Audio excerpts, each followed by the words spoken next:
Hello, my name is Hanna Olivas with She Rises Studios, and today I have the honor and privilege of sitting here with Michele Kline from Kline Hospitality. And Michele is a mother, a wife, a disruptor. She is an author, speaker, and an advocate for inclusion, and just really an all-around amazing woman. So thank you for sitting down with me today. Thank you. Thanks for having me, Hanna. We are going to go very deep today. Okay. So, what is the difference today with who you are today versus who Michele was 20 years ago? I think that is a very interesting question. I'll tell you why. I was raised in Argentina. I moved to the U.S. at a young age. I was a young adult. At the time before moving here, I was still living with my parents, and moving to a different country was like me spreading my wings and like creating my own identity. And through the transition of, becoming a woman and becoming a professional and becoming a different kind of leader than the leader that you are when you're younger, pushed me to kind of put in a different bucket or compartment in my brain a lot of the essence of who I am.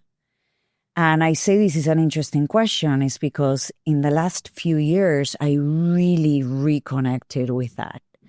And that has been transformational, not only in the sense of, I'm in tune with my core, right?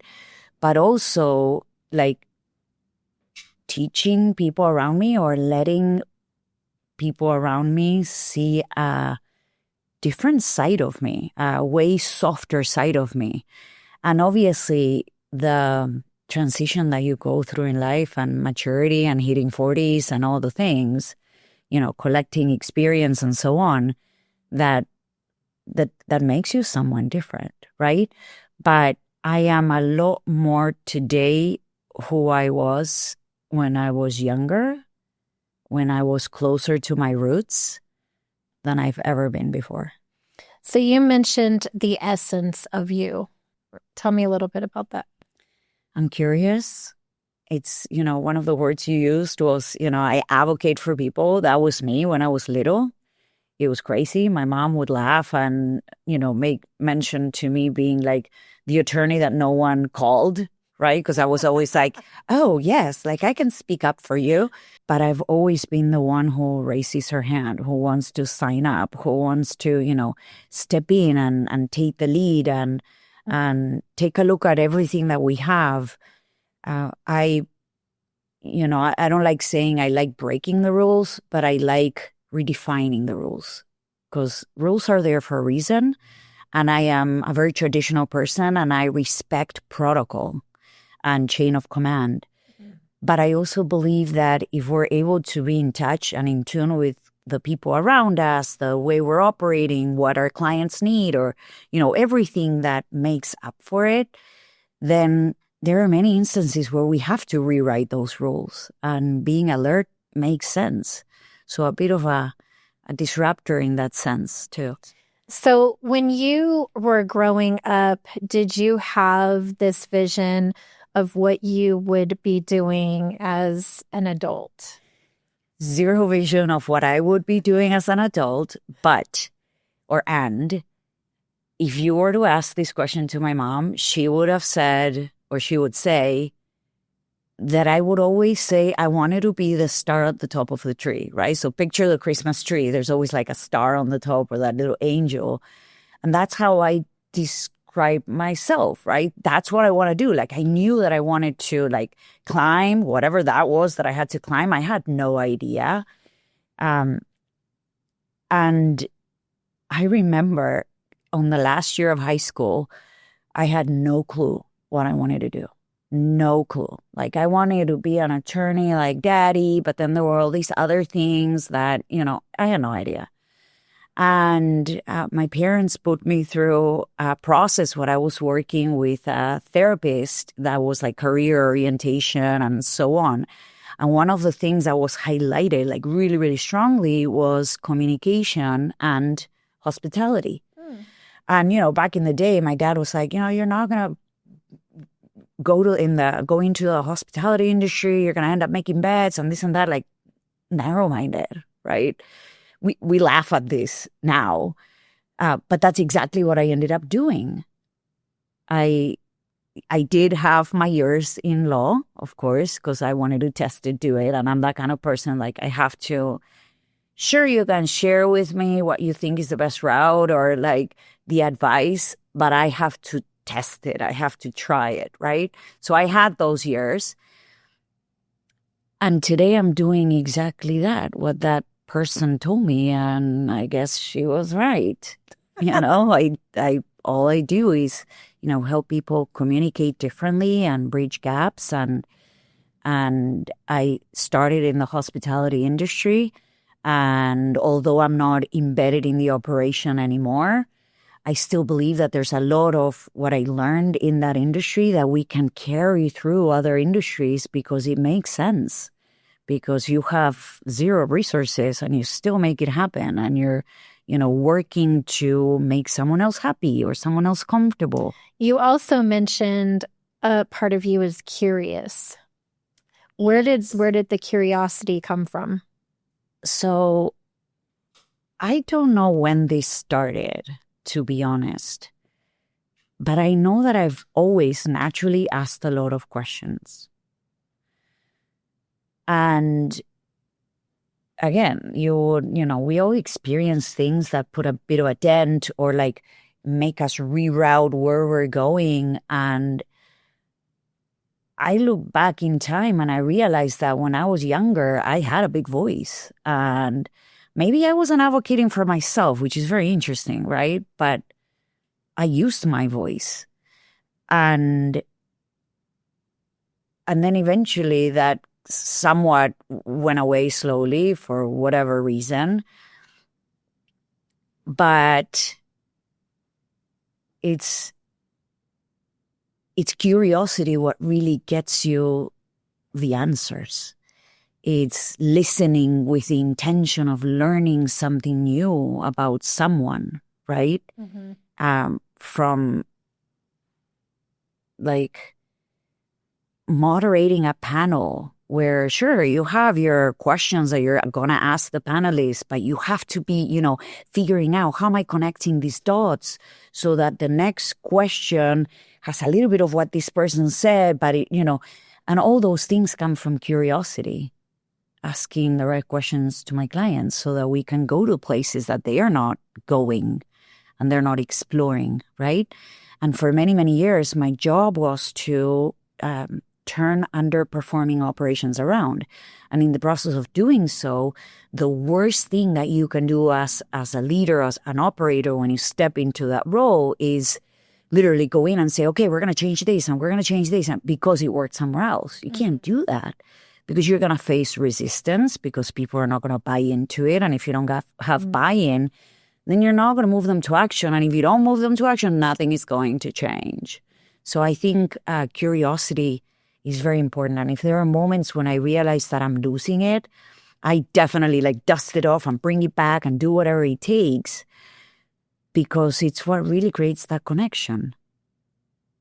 I wholeheartedly agree with that. I think we always need to stay as curious as possible. I think it really kind of just helps us want to learn new things too about people or just anything really. So now here we are, and you have written several books. You have an incredible business. You're married. You're a mother. You have all these different things going on. And my first question is, how are you not balancing it? Because balancing is not a word that I like. I like integrating. Harmony. Yeah, harmony, integrating. How do you do that? Because part of what, and we'll dive into that too, what it is that you do, but you wear a lot of hats. You have a lot of passion for a lot of different things.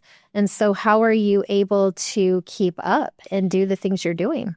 I love that question So like you, I don't believe in balance. I feel balance is two-sided. You either have this or you have this.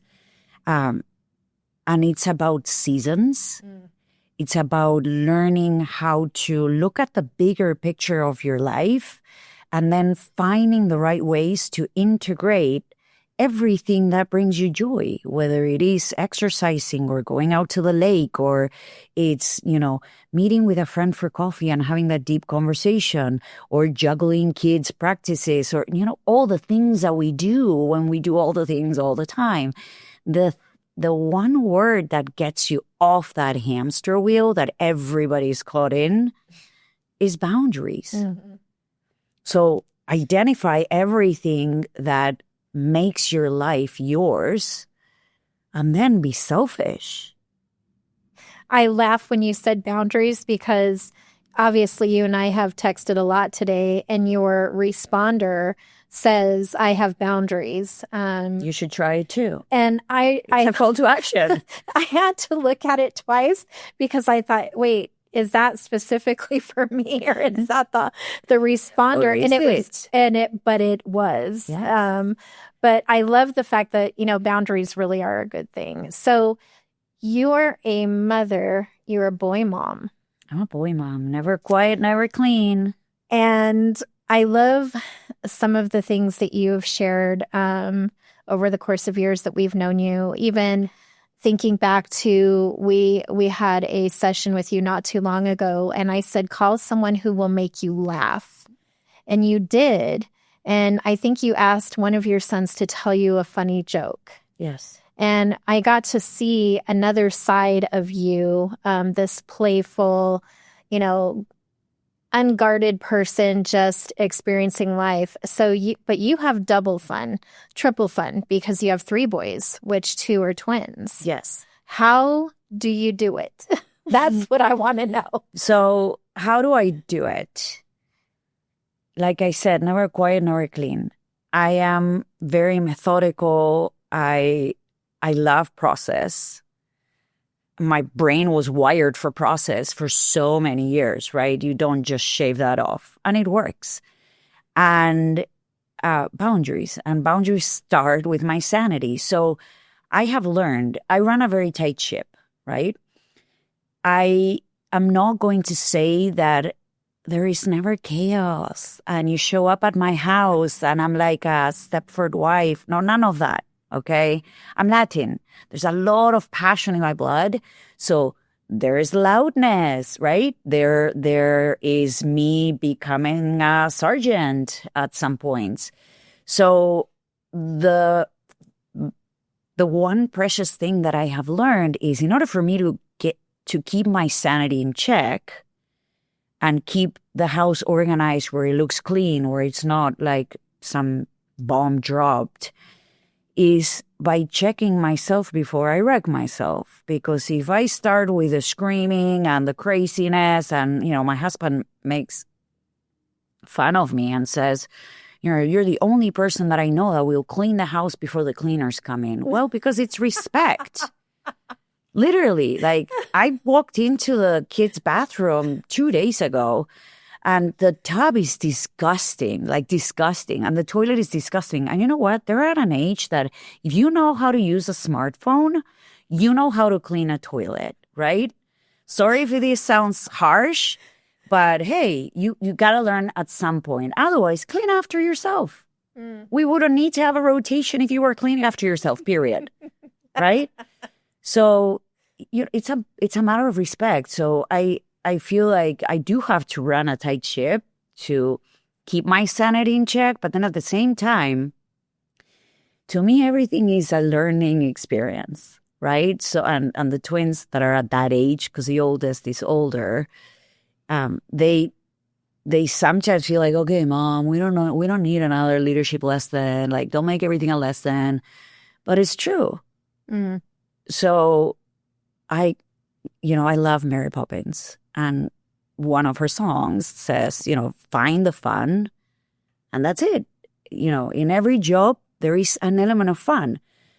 So I try to make it fun so that we keep my sanity in check. That's the long answer. The short answer to the last story. You're not alone, and a person who cleans before the house cleaner comes. I think it's a thing. But speaking of, like, when you were saying, your sons tell you, Mom, I don't need another leadership lesson. How have the boys and your husband supported your journey as you have been elevating? Because you really have, and we're heading that direction as to what I mean. But how has the support been? Yeah. So when I met my husband, we were both in a stage in our lives where we were very clear about what we wanted. And having that clarity from the get-go was really what helped our relationship. So number one, we made it a rule that if language ever gets in the way, because sure, I can speak English, but in heated moments and, when emotions are in the middle, it's difficult for me to find sometimes the right words to be able to express things the right way. So, language can never be a barrier. Let me regroup. I haven't said that right? The boys have adapted. The boys have, the oldest, he's always had a mom who traveled, and I made it a point to be very intentional with the time that I had with him. I had my moments when I was going through burnout where I wasn't there. I was checked out mentally. That's another conversation. But I'm very honest with them of why this is important to me, how it helps other people, and how my mission is to prepare the world that I can impact, right? The little bit of world organizations, people, leaders that I can impact, prepare it better for them. So this is a family effort. I have one of the kids that is, he plays at a very high level ice hockey, and we have the same conversations.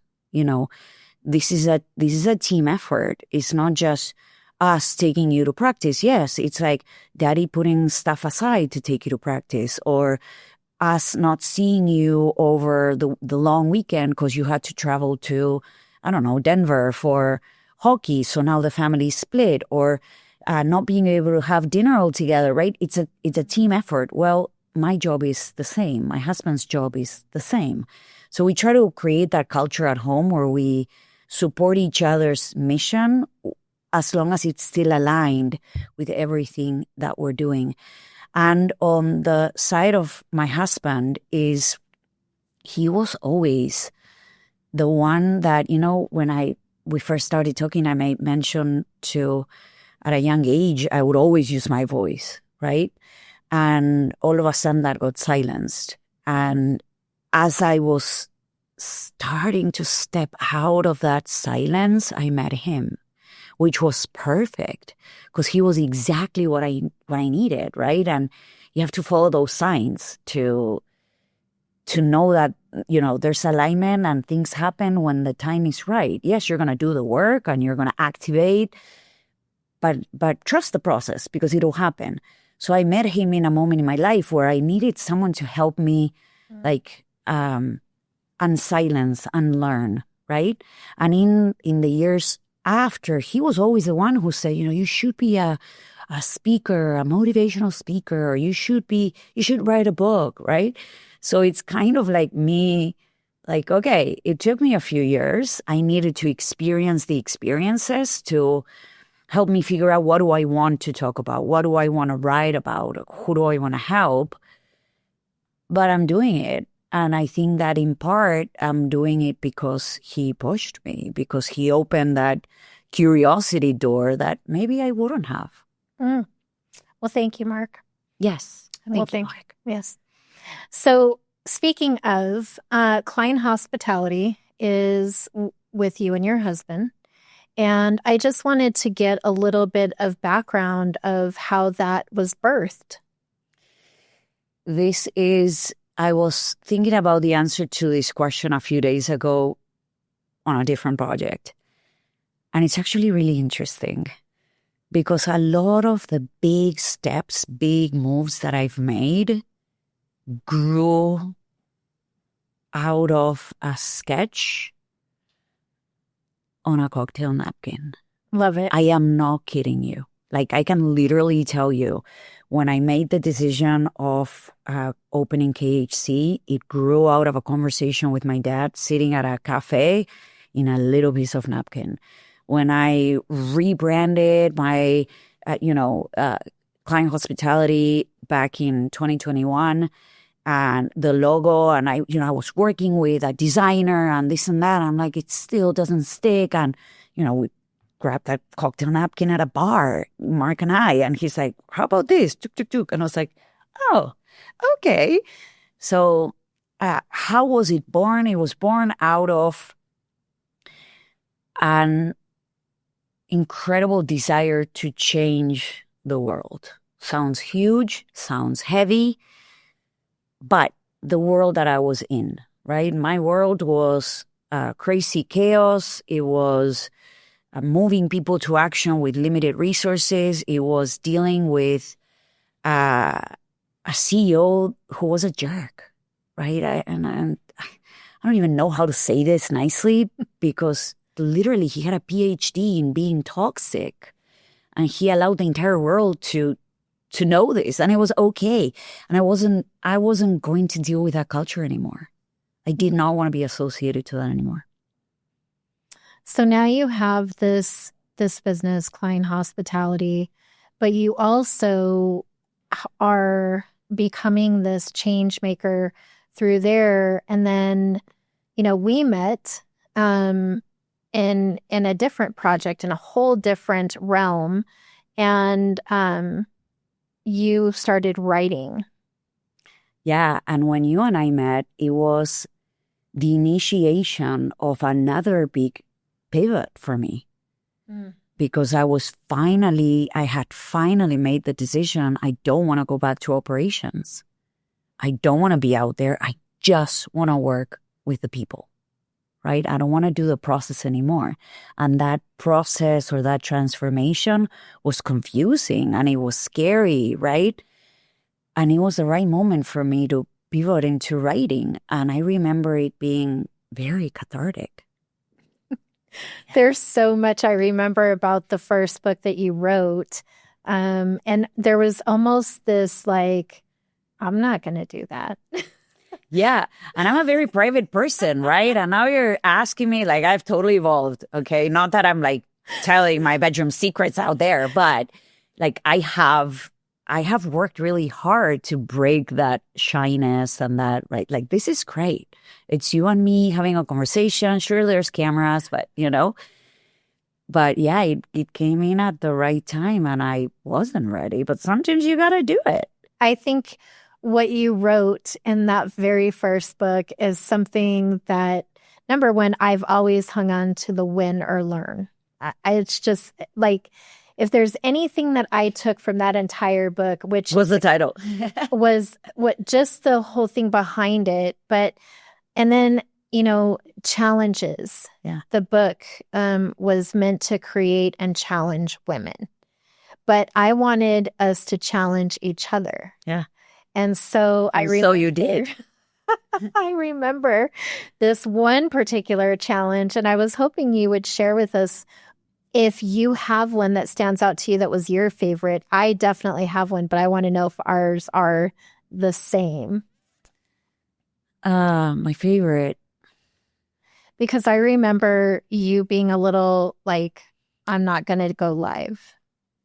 Yeah. This is not my element. And I had no idea what I was doing. Like, I would like hold my camera so my hand was moving, right? And I'm like, wait, if I go up, my nose looks bigger, my nose looks smaller. I'm a person that does not, like, barely wear makeup, right? So everything was different for me and uncomfortable.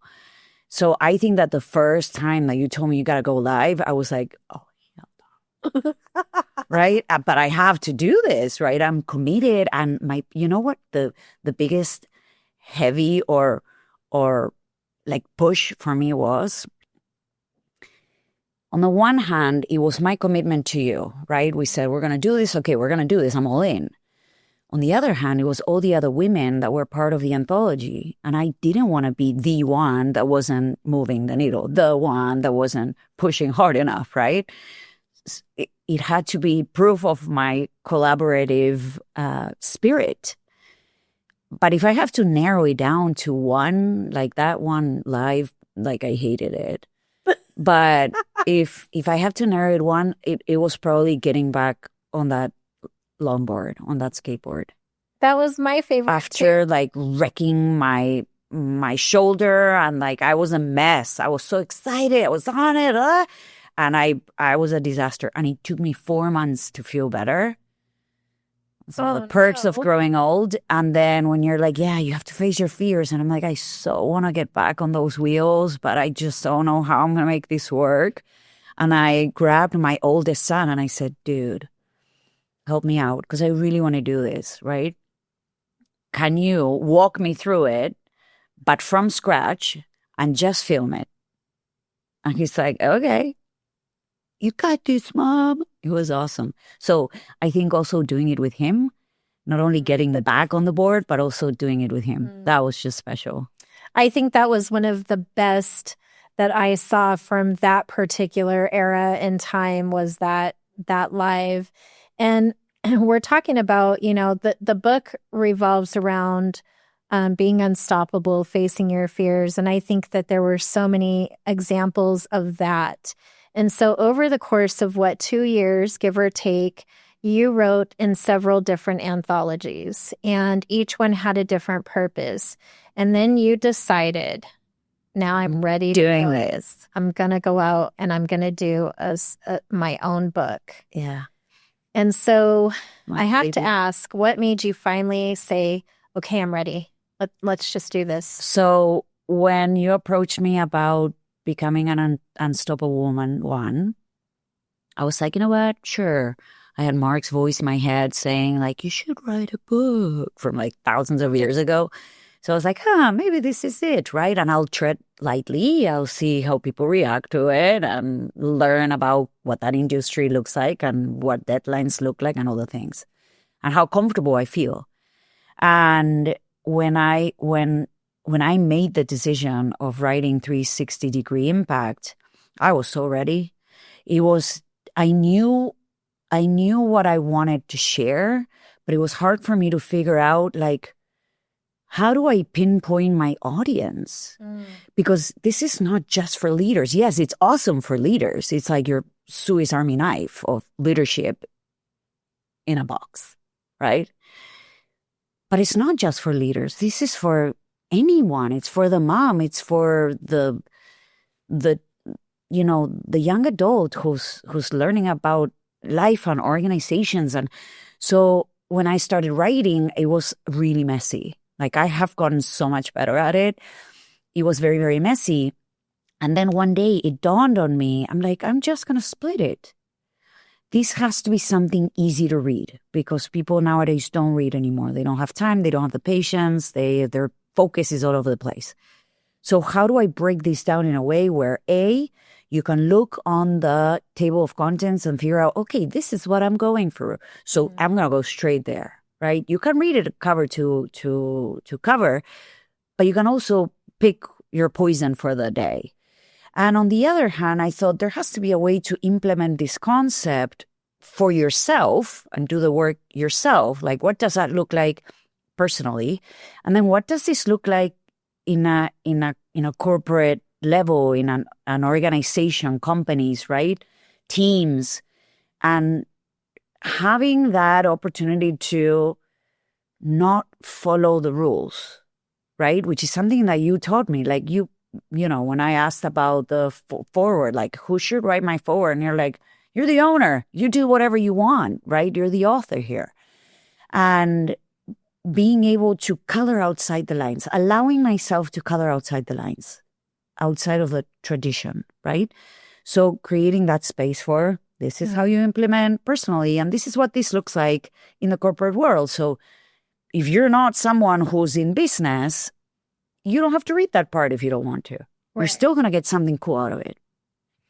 So when you wrote this book, and this book did become I had no doubt that the book would become a bestseller. I knew it. Anything that you touch, it's just golden. It's just kind of this thing that I know is going to happen. And I see like this very matter-of-fact side of you, but I also have seen and witnessed the playful side of you. So I feel like the book encompasses a little of all of that.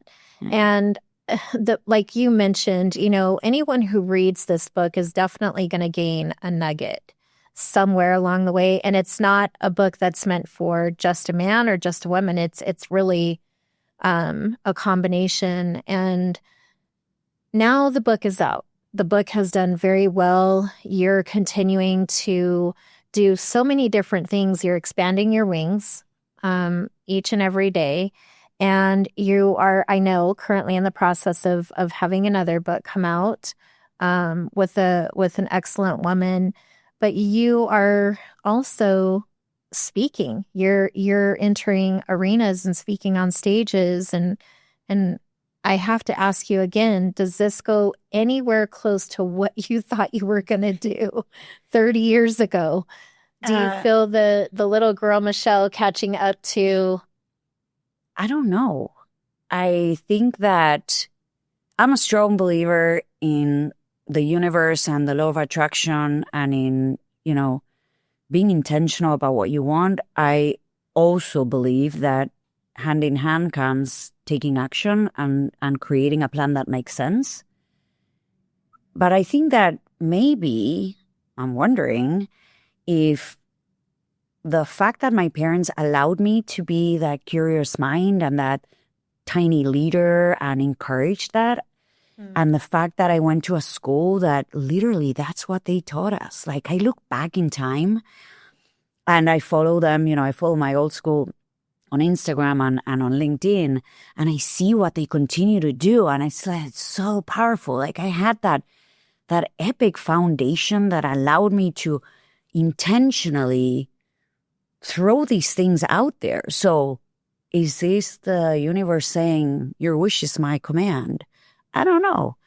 Is it perfectly aligned with who I want to be today? Yes. Right? You think, who do you want to be when you grow up? Okay, I can tell you maybe like 2 years from now, but that should not be like the only thing. There are so many things that you want to be when you grow up. So as long as you continue growing, you get to scratch that off or level up from there. And I think this is me leveling up right now.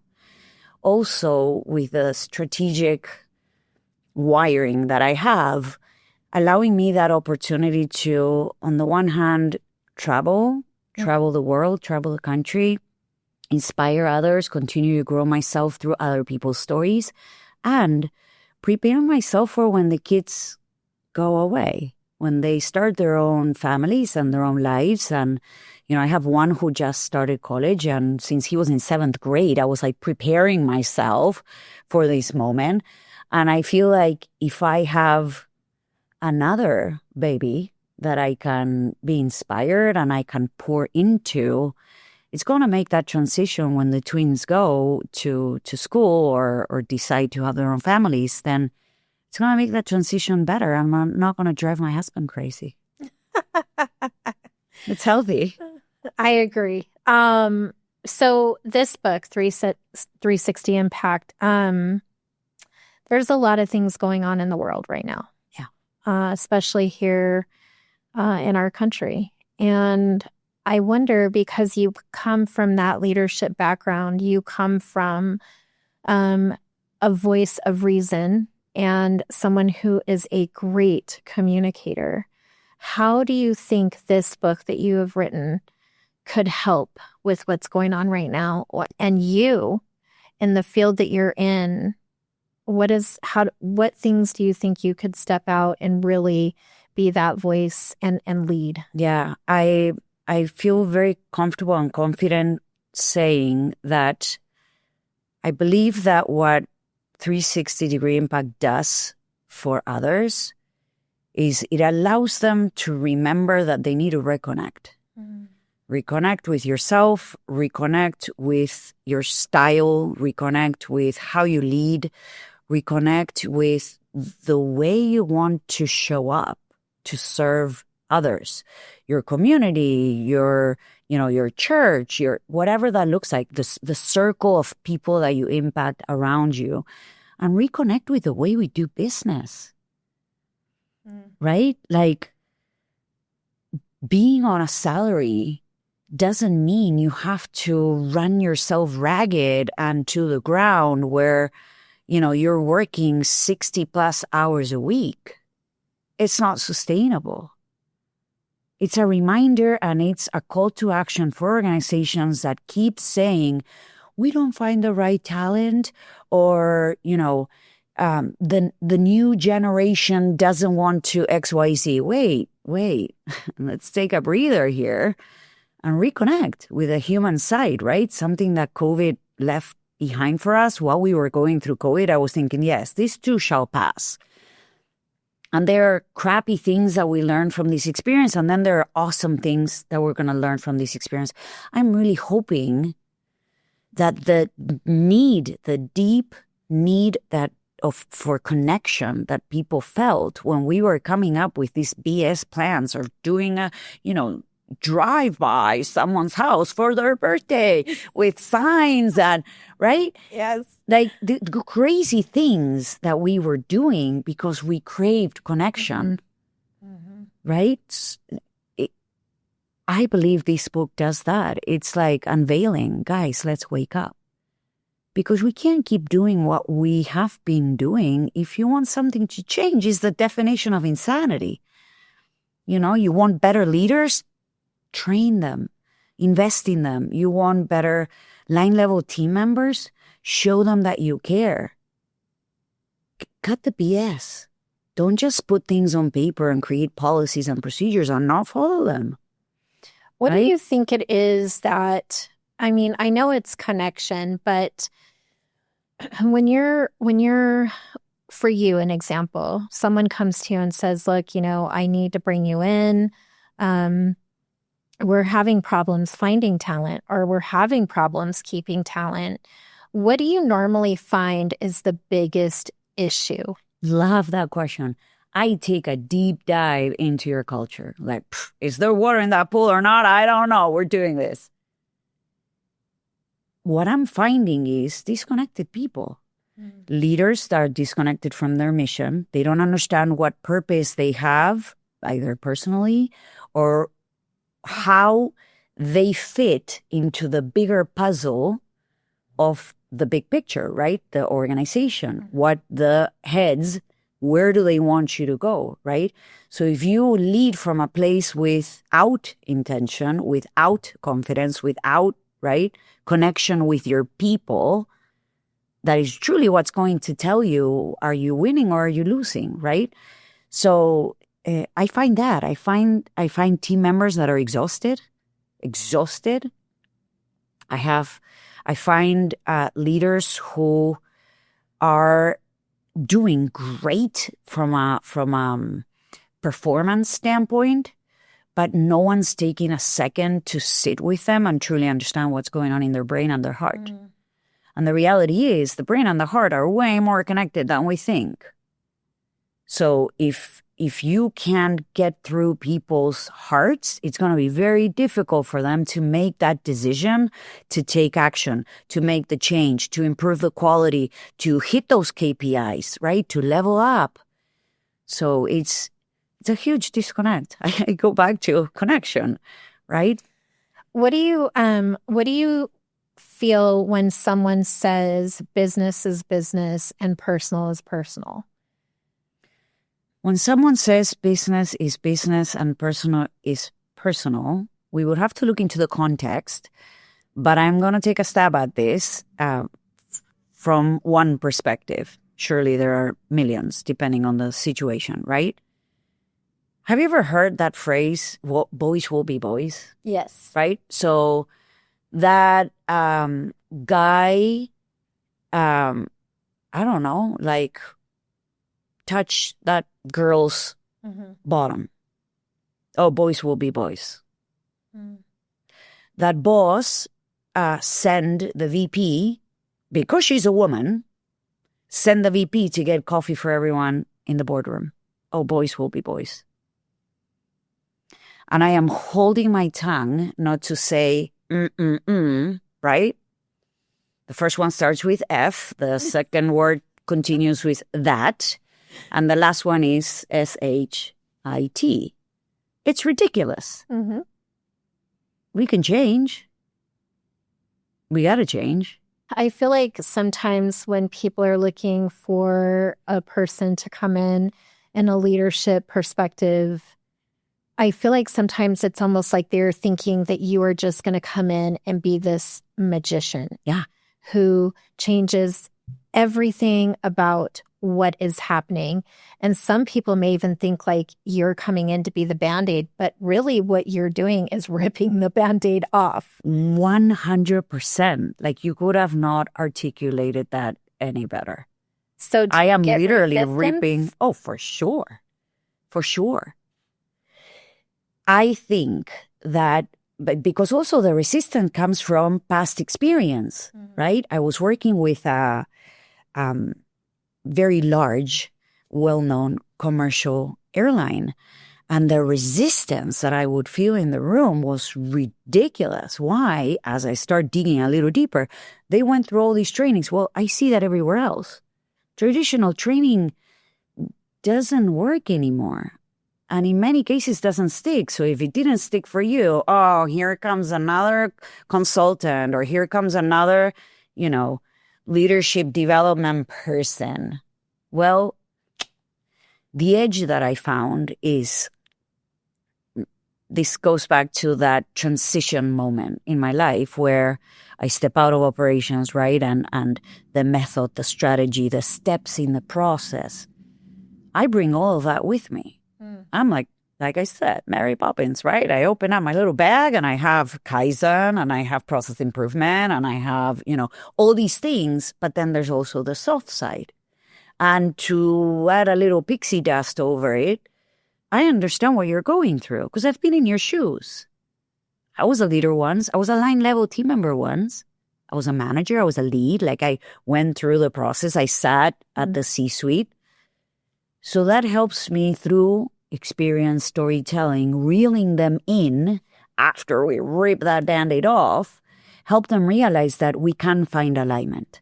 And a longboard. And a longboard. Sure. Breaking them out of their comfort zone. And that's a hard one to do.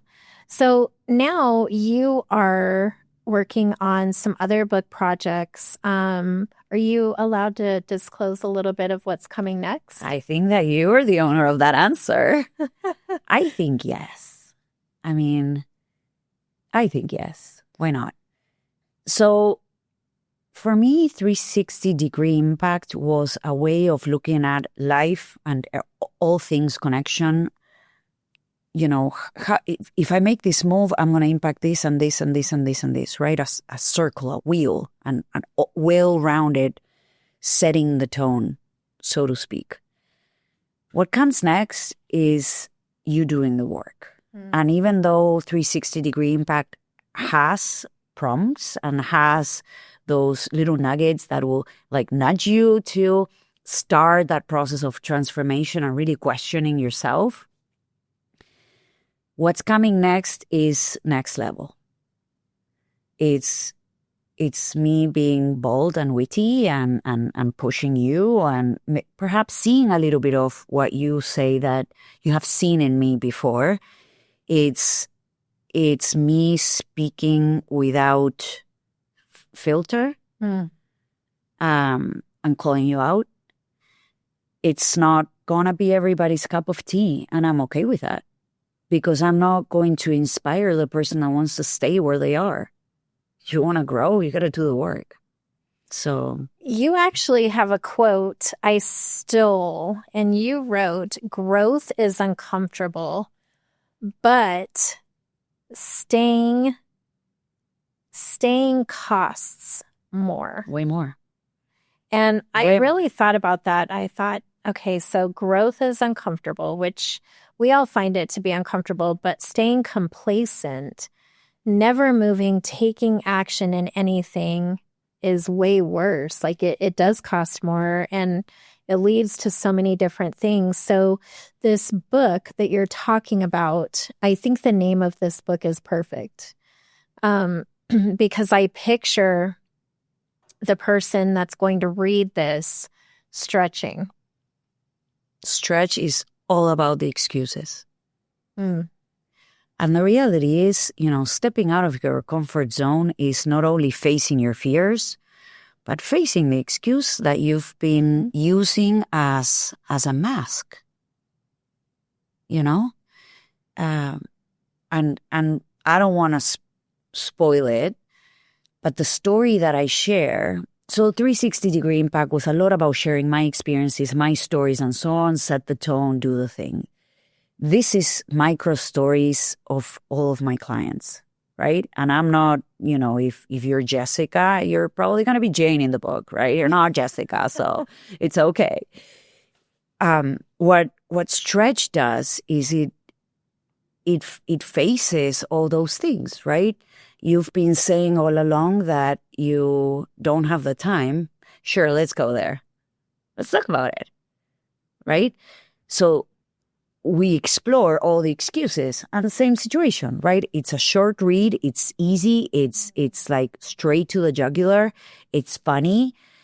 And at the same time, you can't get away with not reading it because I made it so simple. 360-degree impact was the initiation of how do we write in a way that people will actually read, in a way that your neurodivergent readers can actually connect with the content so that it's not like all these things floating on the page or, I use different fonts. I use different ways of pausing and helping you, switch gears, right? So it's going to be very easy to read. So there is no room for you to continue settling. So if it calls you to do something differently or you're curious about how, Stretch is going to be your book. It's very exciting, and I think a lot of people will gain even more of an insight of change. People ask for change all the time, and they but say, no one wants to do the work. Yeah, or I don't know how. I hear that all the time too. I don't know how or why, or and you're right. It really does come down to wanting to do the work. So the first step is the decision, right? The next step, I actually wrote something about this the other day. Like, the next step is not a mystery. The next step is a decision. The decision that you make to move, to go forward, to elevate, to climb, to whatever, right? If you stay where you are, it's going to cost you. It's going to cost you your marriage. It's going to cost you your relationship with your teen. It's going to cost you that epic team member that does all the things all the time the right way. It's going to cost you your communication with your clients. It's going to cost you. So if you really want to change, which 360 Impact was all about change, you got to stretch. And sometimes stretching hurts. Stretching hurts every time. Stretching hurts every time because it's scary. It is. It is. But it's okay if you have someone helping you through it. It's okay if you are able to understand, how do I tap into the resources that I have or the people around me? What does leaning in look like for me, which might be different for you or for someone else? I feel like this is the deepest conversation you and I have ever had. Definitely one for the books. So I'm going to go a little deeper. And you and I had a chat not too long ago in a coffee shop, and you gave yourself a major goal. You put a timestamp on this goal, and you shared some of the things that you really wanted to come to fruition. And hearing you talk about stretch, change, just making one decision. What do you think, in terms of a decision today, what are you one decision away from doing next? Oof, I am in the whirlwind right now. So that question is very difficult to answer, and I'll tell you why. I am stretching. I am living what I wrote in that book. And there's another book that is called Method that comes next, but then there's Shift. And Shift is all about what happens after the climb. You might find yourself with, a little bit out of breath, or, if you see yourself as this river that, carves along the way and finds rocks and, you are the river, eventually the river, goes into this lake, and the lake is quiet and the lake is chill. I am still that river. So before I can answer that question, I have to become the lake. Otherwise, I strongly believe that the next big idea comes from stillness or from calm. And I also believe and preach this, that you have to enjoy the calm and the still. And Shift, the next book, talks about that too, where, it feels kind of empty. And why does it feel empty? Because you're the lake now and it's okay. Just chill. Chill, because the next idea will come. So I would do myself a disservice by answering that question now. Let's reconvene in a few months. Definitely. Well, I want to thank you for sitting with me today and just being very open and really honestly just congratulate you on everything you're doing and all the lives that you're changing. Anyone who's coming into your hemisphere is going to leave just so changed, stretched, shifted, all of these things, the impact that you're making. And I think that you are just this powerhouse. And every day you're unleashing a different power out, which really honestly helps everyone. So I love it. And thank you. Thank you for being on my corner, right? I always talk about how having your own board of directors, your personal board of directors is critical in the mission of becoming that better version of you.